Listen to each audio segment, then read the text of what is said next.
Hello everyone, कैसे हैं सारे बच्चे। आई होप आप सभी बहुत अच्छे होंगे एंड बहुत अच्छे से पढ़ाई भी कर रहे हैं। आज की क्लास में हम यहाँ पे पढ़ने वाले हैं एक नया चैप्टर। लास्ट क्लासेस में हमने डिस्कस किया था कि किस तरीके से सेल का स्ट्रक्चर होता है, सेल के अंदर कौन से ऑर्गेनेली का फंक्शन क्या होता है। आज की क्लास में यहाँ पे हम डिस्कस करेंगे cell cycle and cell division. ना ये चैप्टर बेटा बहुत ही इंपॉर्टेंट है।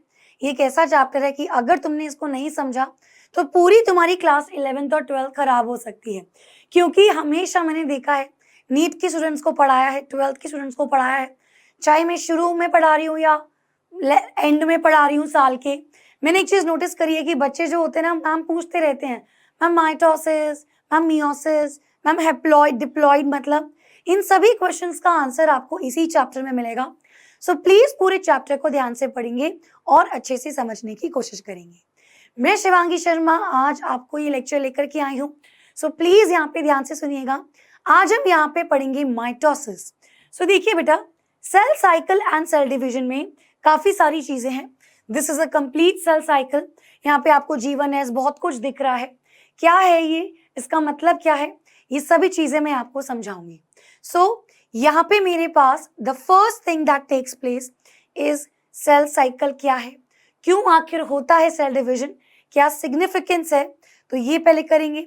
फिर उसमें एक प्रिपरेटरी फेज आता है जिसको इंटरफेस कहते हैं, and then will study about mitosis. So चलिए शुरू करते हैं आज की क्लास को। सबसे पहले आपको स्क्रीन पे यहाँ पे कुछ दिख रहा है कि एक सेल अचानक से दो हो रहा है और एक इंसान भाई उसको यहाँ पे देख रहा है। अब कितनी आसानी से यहाँ पे ये सेल बटा है, बट क्या इतनी आसानी से ही सेल के अंदर सारी चीजें भी हो रही होंगी? No, it is definitely it definitely includes lots and lots of concepts। बहुत सारी चीजें यहाँ पे होती हैं। सो इसी को हम अब यहाँ पे पढ़ेंगे। सबसे पहले ये साइंटिस्ट का नाम देखिए। Now before starting with the introduction, ये साइंटिस्ट तो बेटा आपको पता होना चाहिए। He is Rudolf Virchow. तो ये तो भैया नाम सभी को पता होना चाहिए कि कौन है ये रुडोल्फ वर्चाओ। ये सेल साइकिल सभी ने पढ़ी है। सेल साइकिल क्या कहती है कि सब प्लांट्स एंड एनिमल सेल से बने हैं। Cell is the structural fundamental unit of life. यही मिलकर के पूरी बॉडी को बनाती है। बट यार ये सेल आते कहाँ से हैं? द पॉइंट इज कि हम पैदा हुए थे और इतने सारे सेल्स के साथ, तो हमारी बॉडी में सारे सेल्स कैसे आए? हमारी बॉडी ग्रो करती है तो और सेल्स बढ़ रहे हैं। आए दिन हमारी बॉडी में चोट लगती है, भर भी जाता है घाव, नए सेल्स आते हैं, पुराने सेल्स मरते हैं। ये सारी चीजें कैसे पॉसिबल है? द फर्स्ट पर्सन जिन्होंने इस चीज के बारे में कुछ कहा था, दैट वाज रुडोल्फ वर्चाओ। इन्होंने बेटा एक चीज बोली थी, ओमनिस सेल्युला ए सेल्युला, यानी कि cell arise from pre existing one. Cell arise from pre existing cell. यह सेल ऐसे जादू से कहीं से नहीं आते। एक ही सेल है और उसी से कोई नया सेल आएगा, उससे कोई और नया आएगा, और इस तरीके से कह सकते हैं कि cell arise from pre existing ones. तो ये यहाँ पे मॉडिफाई किया था रुडोल्फ वर्चाओ ने सेल थ्योरी की, एंड यहीं से यहाँ पे बात आती है सेल डिविजन। सो सेल डिवीजन मतलब एक सेल से दो सेल होना या एक सेल से कई सारे सेल्स में होना। अल्टीमेटली डिवाइड तो हो रहा है। अब अगर मैं एक सिंपल ऑर्गेनिज्म की बात करूं, जैसे एक यूनिसेलुलर ऑर्गेनिजम्स की बात करती हूं, लेट्स सपोज एक अमीबा या एक बैक्टीरिया, तो जब बेटा ये डिवाइड होता है तो आपको एक बैक्टीरिया से दो मिल जाती है। अब यहां पे हमने क्या देखा कि यूनिसेलुलर ऑर्गेनिजम्स के अंदर cell division is equivalent to reproduction. Yes और नो? जब एक सेल मेरा जैसे ही डिवाइड होता है तो मेरे पास दो इंडिविजुअल आते हैं। तो यहां से मुझे पता लगता है कि सेल डिवाइड होते ही रिप्रोड्यूस भी हुआ है। सो यूनिसेलुलर ऑर्गेनिज्म के अंदर cell division is equivalent to reproduction.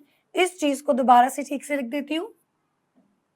So this is cell division. Whereas अगर मैं एक मल्टी सेलुलर ऑर्गेनिज्म के अंदर देखूं, जैसे कि हम या जिसके पास मान लीजिए ऑर्गन भी ना हो, सिर्फ टिश्यूज हो, स्टिल अगर उसके अंदर देखूं, सो मल्टी सेलुलर के अंदर बेटा सेल डिवीजन ग्रोथ दिखाती है। सेल डिवीजन क्या दिखाती है? ग्रोथ दिखाती है। मतलब हमारी बॉडी ग्रो होती है, हमारे नंबर ऑफ सेल्स इंक्रीज होते हैं। सो यहाँ पे सेल डिवीजन ग्रोथ दिखाती है। सो सेल डिवीजन कहीं पे रिप्रोडक्शन हो सकता है, कहीं पे वो ग्रोथ होता है, लेकिन एट द एंड हर नया सेल पुरानी ही किसी सेल से आता है। अब यहाँ पे बात आती है व्हाई सेल डिवीजन, क्यों आखिर हमको सेल को डिवाइड करना है, जरूरत कहाँ पे आती है सेल डिवीजन की? सो देखिए बेटा, सबसे पहले सेल रिपेयर। भाई हमारी बॉडी के अंदर कोई चोट लगती है, अगर कोई चोट लगी तो जल्दी ही घाव भर जाता है और वहां पे पहले जैसा होता है। तो यानी कि क्या हुआ, वहां पे नए सेल्स बने, तो यहाँ पे रिपेयर हो रहा है डेफिनेटली। सिमिलरली हमें तो नहीं पता जहाँ पे चोट लग रही है कि बस वही मर रहे, नो, हमारी बॉडी बहुत सारे मिलियंस में सेल्स को शेड करती है डेली बेसिस पे, और वो सारे सेल्स जाते हैं, नए सेल्स बनते हैं। सो डेफिनेटली रिपेयर और रिप्लेसमेंट के लिए सेल डिवीजन होती है। चलिए फिर हमने देखा बेटा कि जैसे यूनिसेल ऑर्गेनिज्म है, तो उनके अंदर तो ये एक लौता, एक ऐसा जरिया भी है, मतलब एक लौता तो नहीं बोल सकते, लेकिन है एक, जिससे ये 1 से 2 होता है, तो रिप्रोडक्शन भी होती है। सेल डिवीजन से बेटा ग्रोथ भी होती है। और हम सभी ने पढ़ा है छोटी क्लास में सेक्सुअल रिप्रोडक्शन। अगर आप ये भूल जाएंगे तो मैं यहाँ पे लिख देती हूँ सेक्सुअल रिप्रोडक्शन।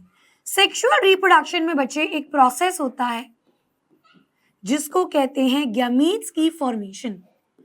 ये गैमीट्स की फॉर्मेशन किसी किसी ऑर्गेनिज्म में माइटोसिस से होती है, मियोसिस से होती है, बट कौन सा मेथड होगा वो हम अभी आगे देखेंगे। लेकिन कुल मिलाकर के मैं कह सकती हूँ कि गैमीट्स की फॉर्मेशन में भी सेल डिवीजन चाहिए। So ultimately there are various reasons that we say why cell division. अब यहाँ पे प्रॉपर आती है एक चीज, सेल साइकिल क्या है, सेल एक्चुअली डिवाइड कैसे हो रहा है। एक सिंपल सा हिसाब किताब देखिए बेटा, चाहे मेरे पास प्लांट सेल हो, चाहे मेरे पास एनिमल सेल हो, तो मान लीजिए मैं प्लांट सेल एनिमल सेल बना रही हूं। This is the cell membrane, this is the nucleus, और ये बेटा क्या है, ये इसका डीएनए है। मैंने आपको एक चीज समझाई थी कि जब डीएनए इस तरीके के थ्रेड लाइक स्ट्रक्चर्स की तरह है, जब डीएनए इस तरीके से थ्रेड लाइक स्ट्रक्चर की तरह है, तब बेटा उसको हम कहते हैं क्रोमैटिन। लेकिन जब ये सेल को डिवाइड होना होगा, तो एक सिंपल सा फंडा है। तो जैसे मैंने एक एग्जांपल बताती हूँ अपने बच्चों को कि मान लो तुम पतंग उड़ाना चाहते हो और तुम दुकान से मांझा खरीदने गए हो या धागा खरीदने गए हो, सद्दी जिसको बोलते हैं पतंग उड़ाने के लिए, तो दुकानदार कभी भी ऐसे फेंक के नहीं देता, तुमको लपेट के ही देता है। हम लोग के टाइम पे तो ऐसा हाथ हाथ में लपेट के ऐसा बना करके दिया करते थे।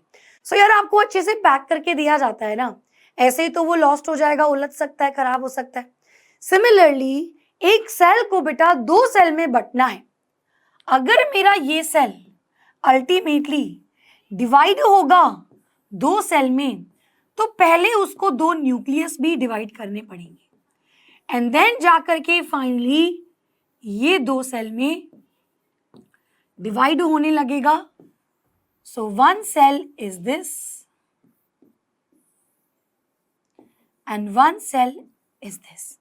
क्या बोला मैंने आपसे कि जब इस सेल को डिवाइड होना होगा, इसको अपने अंदर का सिस्टम को भी डबल करना होगा, सभी ऑर्गेनेलीज को डबल करने होंगे, न्यूक्लियस को डबल करना होगा, ताकि एक सेल में एक न्यूक्लियस जाए और एक सेल में दूसरा न्यूक्लियस जाए। सो ये डीएनए जो है वो क्रोमैटिन की फॉर्म में पड़ा है। So it is a thread like structure. It is very very important to pack this thing. तो ड्यूरिंग सेल डिवीजन बेटा ये इंपॉर्टेंट है, ड्यूरिंग सेल डिवीजन ये जो क्रोमैटिन होता है, इस क्रोमैटिन की पैकिंग होती है, ये अच्छे से पैक हो जाता है और इसको इस तरीके से बनाते हैं, इसे क्रोमोसोम्स कहते हैं। क्या बोला मैंने आपको? सेल डिवीजन के दौरान ये जो क्रोमैटिन है ये बेटा अच्छे से पैक हो जाता है और ये क्रोमोसोम बनता है। सो ये क्रोमैटिन इस तरीके से ऐसे पैक होने के लिए जरूरी है, तभी जाकर के अच्छे से डीएनए डिवाइड होगा। अब यहाँ पे एनसीईआरटी की कुछ लाइंस देखिए। So what do we understand by a cell cycle? तो ये सेल पूरा साइकिल है, आपका न्यूक्लियस डिवाइड होगा, साइटोप्लाज्म डिवाइड होगा, क्रोमैटिन को थोड़ा पैक भी होना होगा, क्रोमोसोम में भी बनना पड़ेगा। सो यहाँ पे बहुत जरूरी है कि ये प्रॉपर तरीके से हो, एक के बाद एक सारी चीजें हो। इन सभी फेजेस को एक साथ हम कहते हैं cell cycle. So during the division of the cell सबसे पहले बेटा डीएनए भी तो रेप्लिकेट होगा, यस और नो, उसको कहते हैं डुप्लीकेशन या डबल। मतलब बेसिकली कि जो हमारा न्यूक्लियस के अंदर सामान पड़ा हुआ है, that chromatin, it has to be doubled. यार ऐसा थोड़ी है कि आधा आधा भेज देंगे, ऐसा कोई है पॉसिबल? अगर मेरे एक सेल से 2 सेल बनने हैं तो मैं ऐसा थोड़ी करूंगी कि आधा आधा भेज दूंगी। भाई मुझे दोनों इंफॉर्मेशन सेम दोनों सेल में भेजनी होगी। सो पहले मुझे पूरा का पूरा डीएनए को डबल करना पड़ेगा। अब खूब सारा क्रोमैटिन हो गया तो उसको भेजना होगा, तो मुझे डीएनए की पैकिंग भी करनी पड़ेगी। जिस सेल के अंदर न्यूक्लियस है उस सेल का साइटोप्लाज्म भी बढ़ेगा, उसके ऑर्गेनेल्स भी बढ़ेंगे। सो डेफिनेटली सेल का साइज भी इंक्रीज होगा और सेल का वॉल्यूम भी इंक्रीज होगा, तो यानी कि सेल की ग्रोथ भी होगी। दूसरी चीज, ऑल दी प्रोसेसेस ये सभी एक कोऑर्डिनेटेड मैनर में होते हैं ताकि प्रॉपर डिवीजन हो, प्रॉपर डॉटर सेल्स आए। अब यहाँ पे प्रोजेनी लिखा है बेटा, daughter cells is known as progeny only. क्यों डॉटर बोलते हैं, सन सेल्स नहीं बोलते? क्योंकि यार जैसे लड़की ही तो जन्म देती ना आगे, तो इसीलिए ये कॉन्सेप्ट यूज किया होता है। और जिसके अंदर आपका इंटैक्ट जीनोम हो। सो जीनोम क्या है? The entire DNA. सो यहाँ पे एक लाइन देखिए बेटा, the sequence of events by which a cell duplicates its genome, यानी सेल अपनी डीएनए को डबल करता है, सिंथेसाइज करता है अदर कॉन्स्टिट्यूट यानी कि बाकी ऑर्गेनेलीज, ये भी सारी चीजें बनाता है, एंड इवेंचुअली 2 डॉटर सेल्स में डिवाइड हो जाता है। इसको हम सेल साइकिल कहते हैं। Now these events are themselves under genetic control, यानी ये सभी के सभी जेनेटिक कंट्रोल में रहते हैं, यानी all these things are also controlled by DNA. ठीक है, चलिए अब यहाँ पे बेसिस ऑफ सेल डिवीजन। तो मुझे 2 चीज समझ में आई कि मेरे पास cell membrane, there is the cytoplasm, मेरे पास न्यूक्लियस है और न्यूक्लियस के अंदर मेरे पास डीएनए है। ये सब कुछ मेरे पास है। मुझे ये भी पता है कि पहले डीएनए डबल होगा, फिर न्यूक्लियस डबल होगा, फिर सेल डिवाइड हो जाएगा। Now what is the basis? The basis is known as nucleocytoplasmic ratio. It is known as the nucleocytoplasmic ratio. Now what is a nucleocytoplasmic ratio? Nucleo यानी कि nucleus, उसके अंदर DNA, cytoplasmic यानी cytoplasm, उसका content. So ये बेटा होता है the volume of nucleus divided by the volume of cytoplasm. अब देखिए न्यूक्लियस की वॉल्यूम कौन डिफाइन करेगा? जो भी अंदर का डीएनए है। साइटोप्लाज्म का जो भी अंदर का ऑर्गेनेली है। ये जो रेशो होता है ये किसी भी सेल का फिक्स होता है, हर सेल का ये रेशो फिक्स होता है।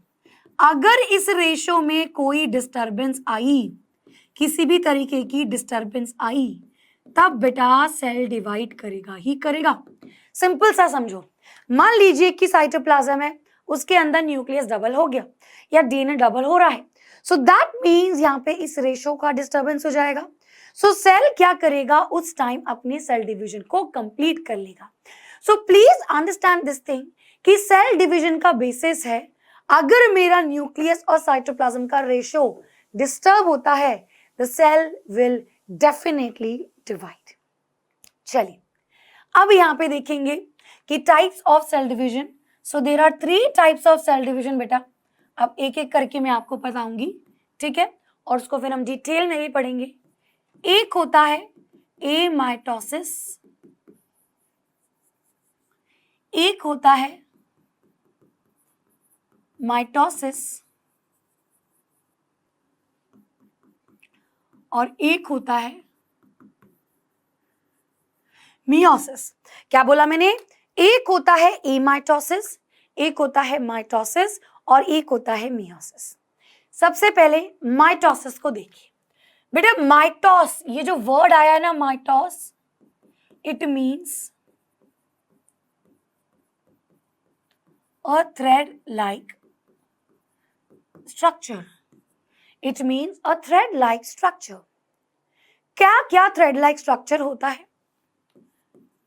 जो भी क्रोमैटिन है वो कंडेंस हो जाता है, कंडेंस यानी पैकिंग उसकी क्रोमोसोम में होती है। तो ऐसी सेल डिवीजन जहां पे क्रोमोसोम बनी, and this is very important.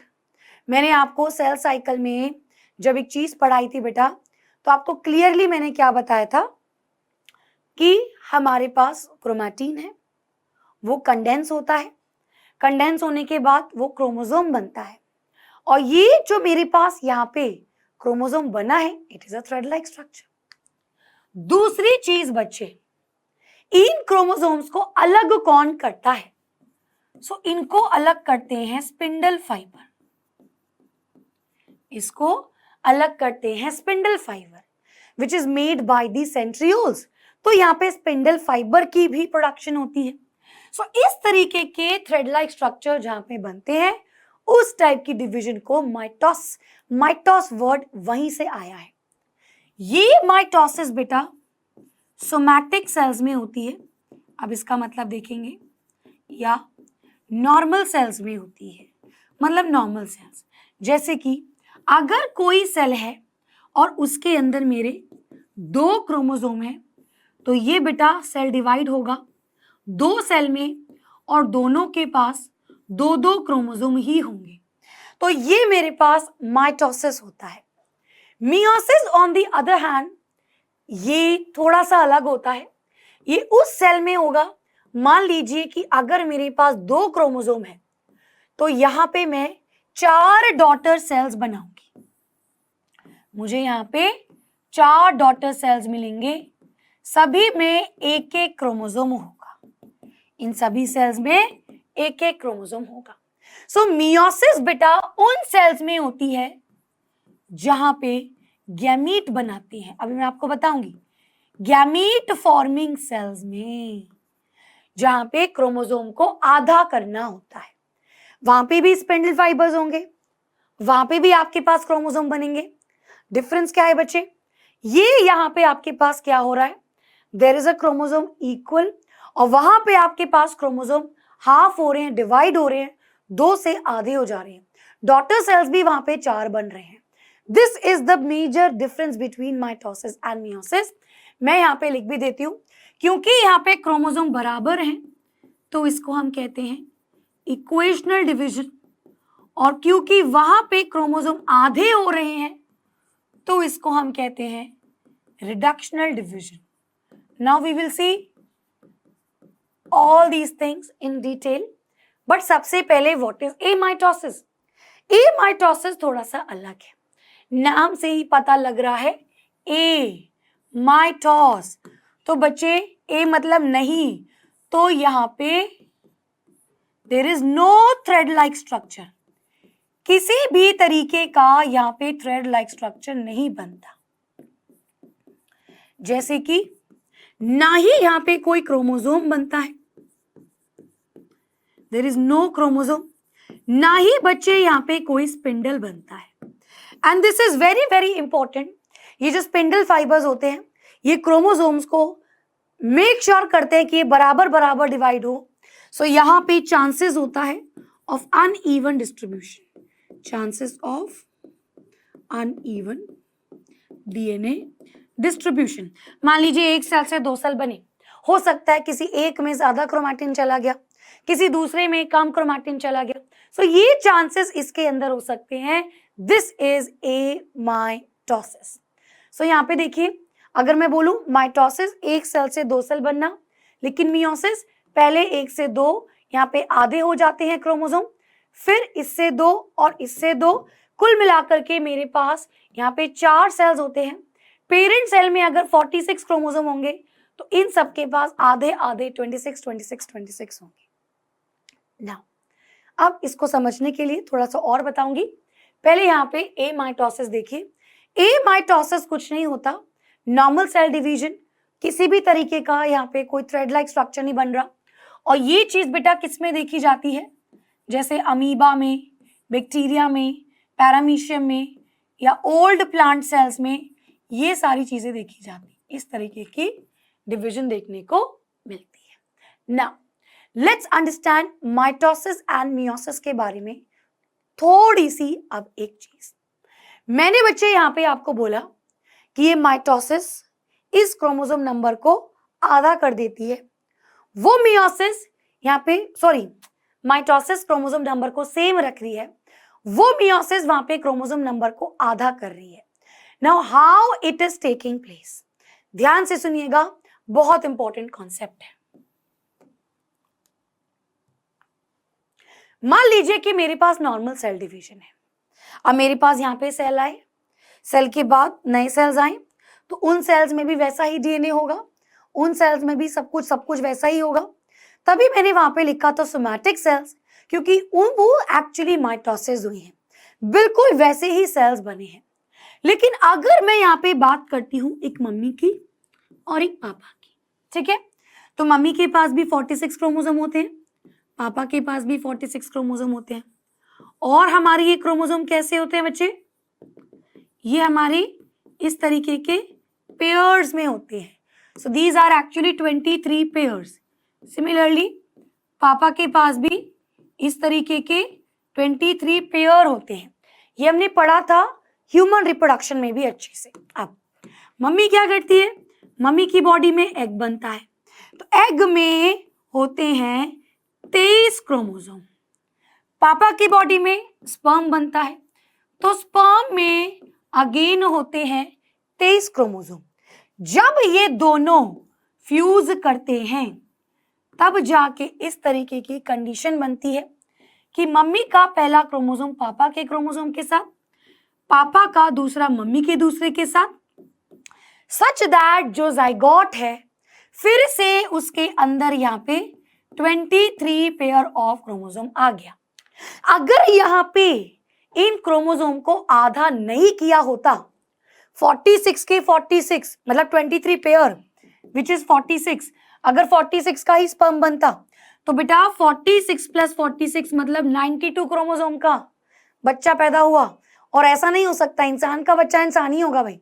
तो यहाँ पे होती है मियोसिस, जहां पे क्रोमोसोम को आधा कर देते हैं। ये जाइगोट में तभी जाकर के दोबारा से इन दोनों के फ्यूजन के बाद 46 क्रोमोसोम बनते हैं।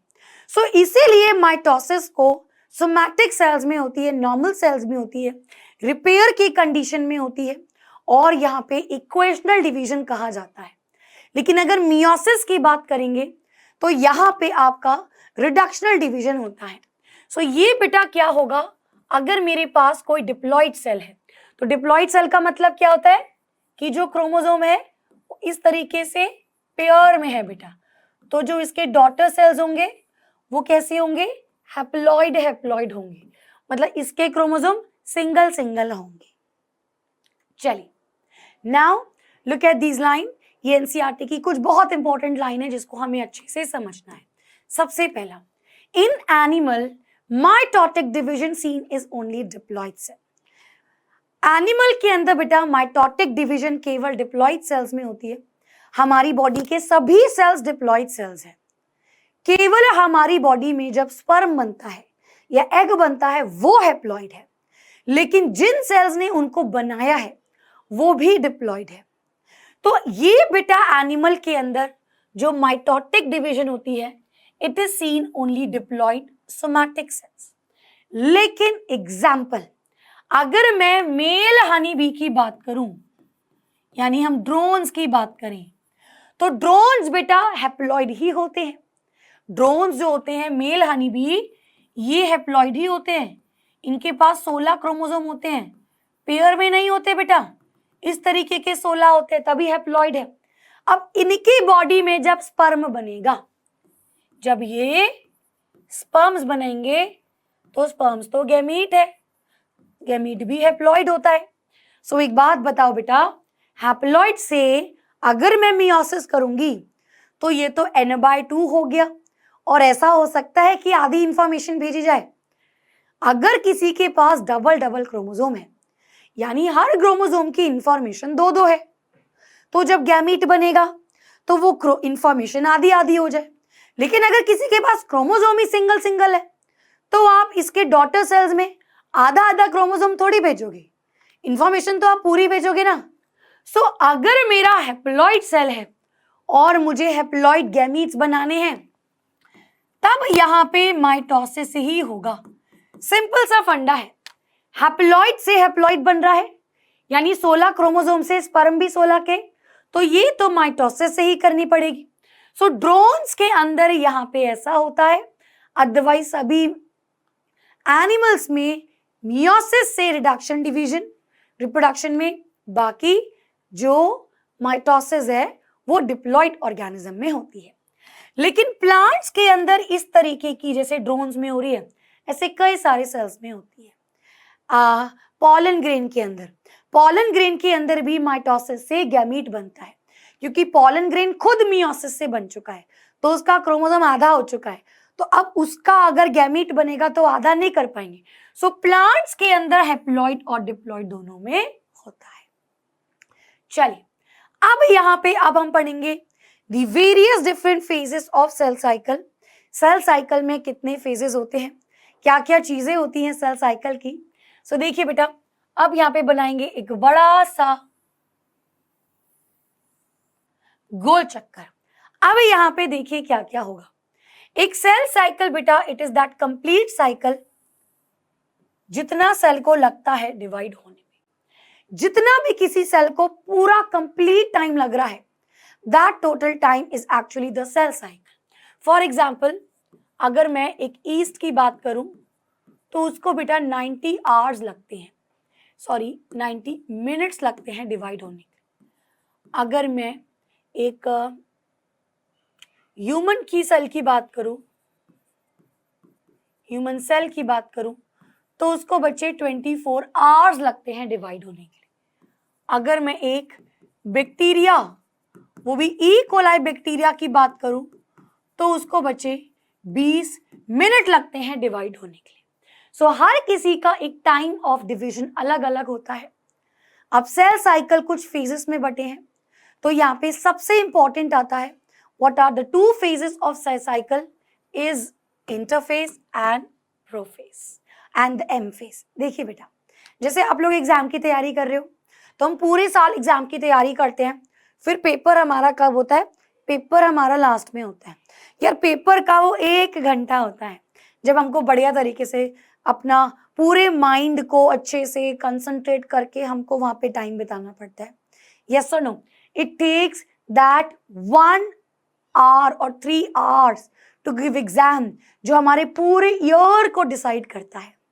सिमिलरली सेल साइकिल में भी इट इज एक्चुअली, जब जहां पे सेल डिवाइड हो रहा है वो समय बहुत ही छोटा होता है, लेकिन मेजॉरिटी ऑफ टाइम वो समय होता है जहां पे मेरा सेल तैयारी कर रहा है डिवीजन की। अगर मैं इस पूरे को देखूं, मान लीजिए ह्यूमन सेल की बात करते हैं, कंप्लीट 24 घंटे को अगर मैं बांटूं, तो ये बेटा 1 घंटे का ही ऐसा समय होता है जब सेल एक्चुअली डिवाइड करता है, और इस डिवाइडिंग वाले फेज को हम कहते हैं एम फेज। माइटोसिस तो माइटोटिक फेज, मियोसिस होगा तो मियोटिक फेज। अच्छा, अब मेरे पास आते हैं बाकी के 23 घंटे। तो ह्यूमन के सेल को 24 घंटे लगते हैं, उस 24 घंटे में से एक्चुअली सेल तो एक ही घंटे में डिवाइड हो रहा है, लेकिन मेजॉरिटी पार्ट जो 23 घंटे हैं वो यहां पे सेल को तैयारी करने में लग रहा है।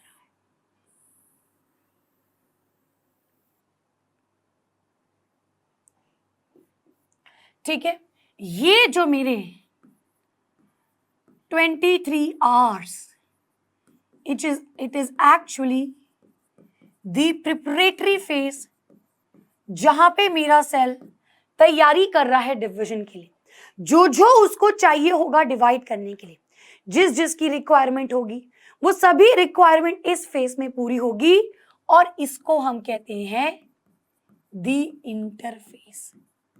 क्या कहते हैं? इंटरफेस। तो हमने क्या बोला? पूरे के पूरे सेल साइकिल को हमने दो पार्ट्स में डिवाइड किया। एक हमने बोला the M phase which is the dividing phase, और एक हमने कहा the interface which is the preparatory phase. Interface is the long phase, 23 घंटे का फेज, लेकिन ये 1 घंटे का फेज जहां पे एक्चुअली सेल डिवाइड कर रहा है। अब अगर मैं यहां पे देखूं कि इंटरफेज में फर्दर कितने फेजेस होते हैं, तो ये 3 फेजेस में बटा होता है बेटा।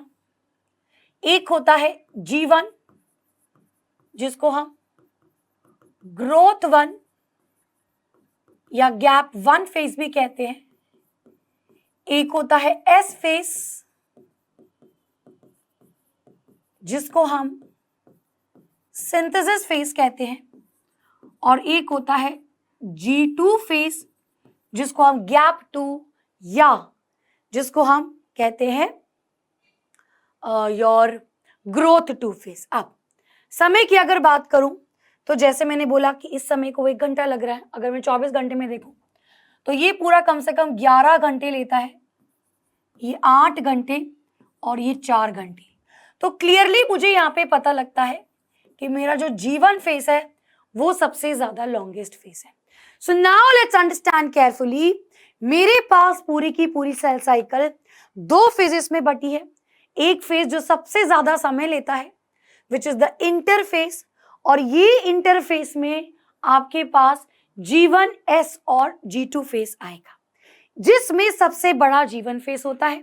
अब अगर मैं 1 घंटा जो लेता है that is the actually which is the cell is dividing, जिस टाइम पे सेल एक्चुअली में डिवाइड कर रहा है, और वहां पे भी पहले सेल का न्यूक्लियस डिवाइड होगा। सो पहले सेल का न्यूक्लियस डिवाइड होगा, जिसको कैरियोकाइनेसिस कहते हैं। फिर एक्चुअली में सेल डिवाइड मतलब उसका साइटोप्लाज्म डिवाइड होगा, जिसको हम साइटोकाइनेसिस कहते हैं। सो देखिए बेटा, कैरियन मतलब न्यूक्लियस, काइनेसिस डिवीजन, कैरियोकाइनेसिस मतलब जहां पे न्यूक्लियस डिवाइड होता है। तो ये 4 फेजेस में बटा है। एक आपका प्रोफेज, एक आपका मेटाफेज, एक एनाफेज और एक टीलोफेज। न्यूक्लियस डिवाइड होने के बाद साइटोप्लाज्म डिवाइड होता है, उसको साइटोकाइनेसिस कहते हैं। तो यहां एक सेल से शुरुआत हुई और फाइनली साइटोकाइनेसिस के बाद मुझे ऐसे 2 सेल मिल जाएंगे। This is a cell cycle. अब यहाँ पे हम सबसे पहले आज की क्लास में पढ़ेंगे इंटरफेस। इंटरफेस में क्या क्या तैयारियां होती है इसको देखेंगे। तो चलिए क्लास को शुरू करते हैं। What is the interface? अब ध्यान से देखिएगा बेटा, इंटरफेस में क्या होता है, जैसे मैंने कहा it is the preparatory phase. यहां पे एक्चुअली सेल मेरी तैयारी कर रहा है डिवीजन की। अब ये 3 फेजेस में बटा है, जिसमें सबसे पहले मेरे पास G1 which is gap 1 phase. अब देखिए, S फेज में सेल अपना DNA डबल करता है। तो मैंने क्या बोला, देखिए बेटा, इंटरफेस में सेल तैयारी करता है, और आपके पास जो M फेज है वहां पे एक्चुअली सेल आपका डिवाइड हो रहा है। सेल डिवाइड होगा, न्यूक्लियस डिवाइड होगा, तो यानी कि न्यूक्लियस कभी ना कभी डबल भी हुआ है। न्यूक्लियस डिवाइड होने को ही डबल बोला, सॉरी, डीएनए कभी ना कभी डबल हुआ। अब ये डीएनए डबल होता है एस फेज में। तो ये जो सिंथेसिस फेस होता है ना, यहीं पे एक्चुअली डीएनए डबल होता है। अब डीएनए डबल होने के लिए जो जो चीजें चाहिए होंगी वो सब गैप 1 या ग्रोथ फेज 1 में होगा। सो यानी कि जितने भी एंजाइम्स चाहिए होंगे फॉर डीएनए रेप्लिकेशन, जितने भी प्रोटीन्स चाहिए होंगे, जितने भी एटीपी एनर्जी चाहिए होगी, यानी कुल मिलाकर के जो जो रॉ मटेरियल्स चाहिए होंगे एक सेल को डिवाइड करने के लिए, एक न्यूक्लियस को डबल करने के लिए, वो सारी चीजें यहां पे बनती है। G1 फेज में सेल का साइज इंक्रीज होता है, सेल का वॉल्यूम इंक्रीज होता है, सेल ग्रो करता है बेटा। ये सारी चीजें आपकी G1 फेज में होती है। यहाँ पे ऑर्गेनेलीज भी प्रोड्यूस होती हैं, सब चीज यहाँ पे आपकी बनेगी। देन मेरे पास आता है the next phase which is the S phase. Very very very important. अब यहाँ पे समझना है कि एस फेज में क्या होता है। सो ध्यान से सुनिएगा बेटा, बहुत ध्यान से। एस फेज को हम सिंथेसिस फेज कहते हैं क्योंकि यहां पे ही एक्चुअली आपका डीएनए डबल हो रहा है। अब जब मैं डीएनए के डबल की बात करती हूं तो क्रोमोसोम नहीं बना, इट इज जस्ट ये जो क्रोमैटिन है ये बेटा डबल हो गया। अगर मेरे पास कंटेंट 2C है तो ये 4C हो गया। अगर मैं इसको क्रोमोसोम में बनाना दिखाऊं तो ये कुछ ऐसा बनेगा कि ये मेरे पास जो क्रोमोसोम है ये ऐसा बनेगा बेटा। ये भी एक ही क्रोमोसोम है, ध्यान से सुनिए, बहुत इंपॉर्टेंट। और ये भी एक ही क्रोमोसोम है, समझो इस चीज को। ये भी एक ही क्रोमोसोम है, ये भी एक ही क्रोमोसोम है। डिफरेंस क्या हो रहा है? Only DNA has been doubled, यहां पे सिस्टर क्रोमैटिड आई है। ये बड़ा इंपॉर्टेंट कॉन्सेप्ट है। एस फेज में DNA doubles but chromosome does not get doubled. केवल उसकी सिस्टर क्रोमैटिड आई है, यहां पे केवल डीएनए डबल हुआ है, क्रोमोसोम डबल नहीं हुआ है। इसी बीच में यहीं पे सेंट्रियोल्स हमको चाहिए, तो यहां पे सेंट्रियोल्स भी डबल होते हैं। ये मेरी कहानी कहां पे हो रही है? एस फेज में। और अब मेरे पास आता है द नेक्स्ट फेज जिसको मैं कहती हूं the G2 phase. Now what do we understand the G2 phase? Gap 2 phase. अब मुझको क्या क्या चाहिए? देखिए, अब यहां पे वेरी इंपॉर्टेंट, स्पिंडल तो देखिए पहले ही बन जाता है, सेंट्रियोल से रिलेटेड स्पिंडल है, तो यहां पे मेरी स्पिंडल की भी तैयारी होती है। लेकिन ये स्पिंडल बना किससे है? It is made up of tubulin protein. ये ट्यूब्यूलिन प्रोटीन यहां पे बनता है। Very very important, this tubulin protein is produced in the G2 phase.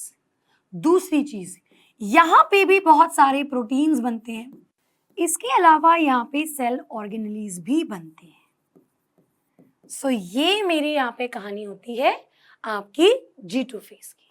ठीक है, चलिए अब यहाँ पे मान लीजिए कि किसी सेल को अब आगे जाना है, तो वो तो डिवाइड होना है, तो सारी तैयारियां उसने कर ली, वो एम फेज में जाएगा और बढ़िया डिवाइड होने लग जाएगा। But what if some cell does not want to divide?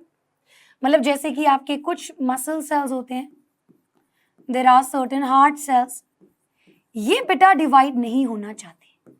अगर these cells do not want to divide, मतलब मान लो कि इनको डिवाइड होना ही नहीं है, तो ये G1 से S, G2 और उसके बाद M फेज तो भी डिवाइड नहीं होना, तो ऑब्वियसली डीएनए भी डबल नहीं होगा, तो G2 भी नहीं होगा। तो बेटा ये क्या करते हैं, ये यहां से ही G1 से एग्जिट कर जाएंगे सेल साइकिल को। So this is a very very important question. ये एग्जिट कर जाते हैं cell cycle and that stage is known as the G0 stage, जिसको हम कहते हैं क्विसेंट स्टेज। तो अगर मैं यहाँ पे सेल साइकिल में इसको बना के दिखाऊंगी तो ये कुछ इस तरीके से हो जाएगा कि यही से G0 में भाग जाएगा, it will not enter the S phase. अगर कोई सेल एस फेज में एंटर किया तब तो उसको डिवाइड होना ही पड़ेगा। तो ये बेटा आपका G0 में चला जाएगा। बहुत ही इंपॉर्टेंट चीज यहाँ पे ये है कि ऐसे सेल मेटाबॉलिकली एक्टिव होती हैं। इसका मतलब ये नहीं है कि वो एक्टिव नहीं है, वो डिवाइड नहीं हो सकते। These cells are very very active, but it does not have any need to divide right now. ठीक है, चलिए अब नेक्स्ट क्लास में बेटा हम माइटोसिस और मियोसिस को कंप्लीट करेंगे। सो आज के लिए इतना ही, मिलते हैं नेक्स्ट क्लास में। So bye bye and thank you.